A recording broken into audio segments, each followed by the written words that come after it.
Welcome to your chaplaincy weekly update. First of all, I just want to share with you a couple of things I've been doing over the last couple of weeks. The first one is during Holy Week, and specifically during the Triduum, I decided to do a bit of painting, representing kind of the different services that happen over the 3 days. So Maundy, Thursday, Good Friday, Easter Saturday.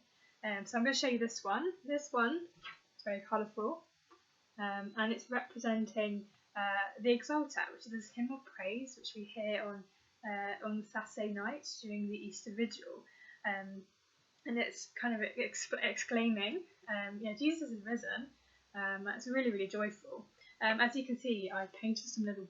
There's meant to be little bees, and that's because during this hymn it talks about the wax that the bees have made, and I found that really exciting. So I wanted to paint some little bees.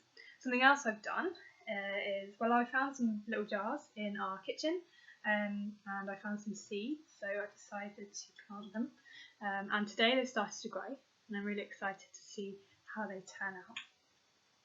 Today I want to talk to you about an apostolic exhortation. Well, what is that? It's something that Pope Francis has written, and this one is called Christus Vivit, which means Christ is alive, and it's for young people. So just so you know who Pope Francis is, just in case you've forgotten what he looks like, this is what he looks like. Can you see that? Reflecting. Pope Francis, amazing man. Okay, so he's written this document for young people, for you and for me. He wrote it about 2 years ago, and it's really, really amazing. I want us to specifically talk or think about chapter 4, and he's titled this chapter A Great Message for All Young People. Okay, so this is exciting, and he starts off this chapter by saying this: putting all else aside, I now wish to speak to young people about what is essential, the one thing we should never keep quiet about.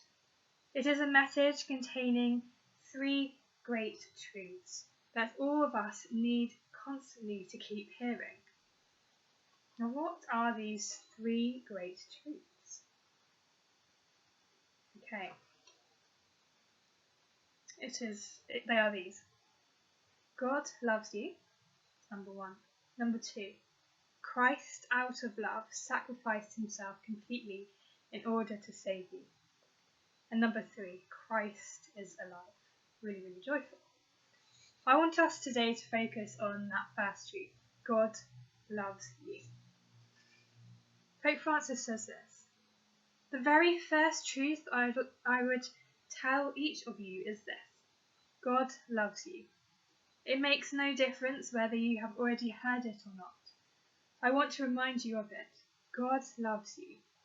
Never doubt this. Whatever may happen to you in life, at every moment you are infinitely loved. So God's love is like no other. God's love can be seen in many expressions, in many ways. So as a fatherly love, as a motherly love, like a love between a couple, a married husband and wife. The church likes to use the image of bride and bridegroom, Jesus being the bridegroom and the church being his bride. Another image which helps us to understand as well: Jesus is the head and we are the body. God's love is invincible, is without end, and it's something that we can't quite comprehend. We can love, we know how to love, but God's love is so big, we can't imagine what it is like. An example which may help us a little bit to understand this is a love that a parent has when they see their newborn child. It's a love that they probably would say they can never describe.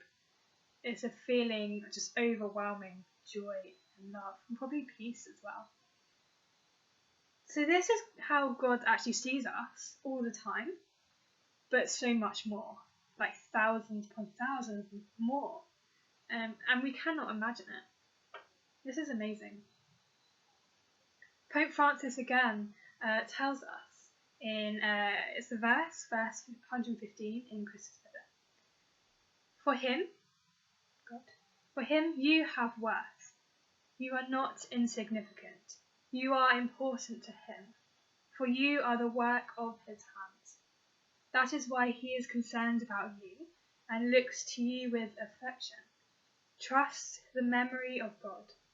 His memory is not a hard disk that saves and archives all our data. His memory is a heart filled with tender compassion, one that finds joy in deleting from us every trace of evil.